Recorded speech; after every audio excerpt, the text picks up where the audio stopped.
School शिक्षा विभाग व मौलिक शिक्षा विभाग की महत्वपूर्ण समीक्षा बैठक हरियाणा के शिक्षा मंत्री महिपाल ढांडा ने की शिक्षा सदन पंचकुला में आयोजित की गई। इस बैठक में विभागीय कार्य, लंबित प्रकरणों, नियुक्तियों, ट्रांसफर ड्राइव, विद्यालयों में बुनियादी ढांचे, विभिन्न विकासात्मक योजनाओं की प्रगति की समीक्षा की गई। देखिए, बहुत सारे विषयों पे आज हमने लगभग 18 से भी ज़्यादा विषयों पे आज हमने चर्चा की है। एक एक चीज़ का रिव्यू करना, फिर कुछ संस्थाओं के लोग भी मिले हैं, उनकी भी कुछ प्रॉब्लम्स थी, उन प्रॉब्लम्स पे भी बहुत लंबे समय तक डिस्कशन हुआ है। मोटा मोटे जो ट्रांसफ़र पॉलिसी है, उस ट्रांसफ़र पॉलिसी को लेके भी बहुत विस्तृत चर्चा हुई है और उस पर हम लोग अगले 1-2 दिन में वो जारी कर देंगे, शेड्यूल जारी कर देंगे। और मैंने पहले भी कहा है कि जिस शेड्यूल के अंतर्गत जो लोग आते जाएंगे उनके हम ट्रांसफ़र करते जाएंगे और 1 अप्रैल को सभी टीचर अपने नए स्टेशन को ज्वाइन कर लेंगे।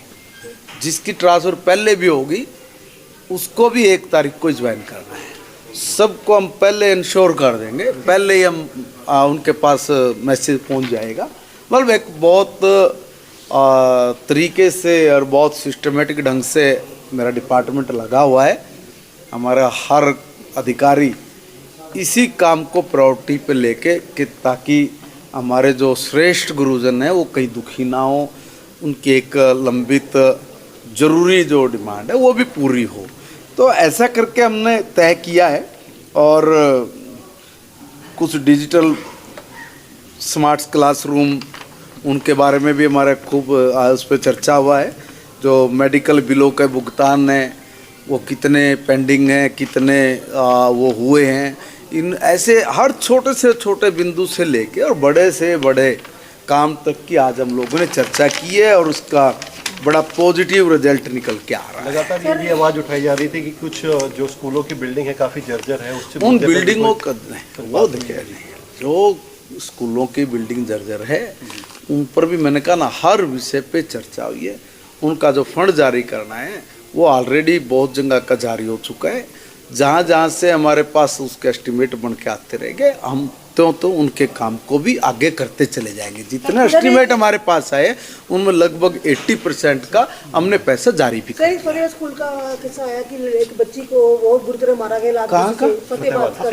प्राइवेट स्कूल का सर है कि बच्ची को मारा गया। अभी रिपोर्ट मंगा, अभी उसकी रिपोर्ट मंगा लेते हैं। अगर कहीं ऐसी कोई बात हुई है, देखिए ये तो एक समझना पड़ेगा कि बच्चों के साथ क्रूरता किस लिए, और जो भी इस तरह की घटना को अंजाम देते हैं, मैं पहले भी डिपार्टमेंट में सब अधिकारियों को बोला उनके खिलाफ सख्त कार्रवाई कीजिए। उनके साथ नरमी बरतने का कोई औचित्य नहीं है। इसलिए उन जिनसे भी जो दोषी है उसकी एक बारी जांच, क्योंकि मेरे अधिकारी साथ में खड़े हैं, उसकी एक बारी जांच करिए और जो भी दोषी है उसको बख्शा न जाए किसी भी स्कूलों की बसें हैं अनफिट पाई गई हैं और प्राइवेट स्कूलों की अनफिट पाई गई है। कहीं ना कहीं बच्चों की जिंदगी के साथ दोबारा बोलो, क्या बोला आपने? कई स्कूलों की बसों को अनफिट पाया गया है, तो कहीं ना कहीं बच्चों के साथ खिलवाड़ नहीं। उसमें हमने ट्रांसपोर्ट विभाग को हमने बोला हुआ है पहले ही कि एक बार आप सब जगह पे जांच करिए और हमारे अधिकारी उस पर लगे हुए कि अगर कहीं भी इस तरह की कोई अव्यवस्था मिलती है तो उसके खिलाफ एक्शन लिया जाएगा। आईटी डिपार्टमेंट और स्पोर्ट्स में लेकर भी काफ़ी मतलब काम हो रहा है, तो उसके आगे भी कुछ मतलब कड़े फैसले लिए जाएंगे कि कुछ उस पर काम करने के लिए और भी कुछ प्रावधान लाया जाएगा। सुधारों की हर वक्त आवश्यकता रहती है, ज़रूरत होती है। जितने भी सुधार और जो हमारे बच्चों के लिए फायदेमंद होंगे, उनको आगे बढ़ने में मदद करेंगे, तो समय समय पर उसमें सुधार होते रहते हैं। जरूरत भी है और वो करें।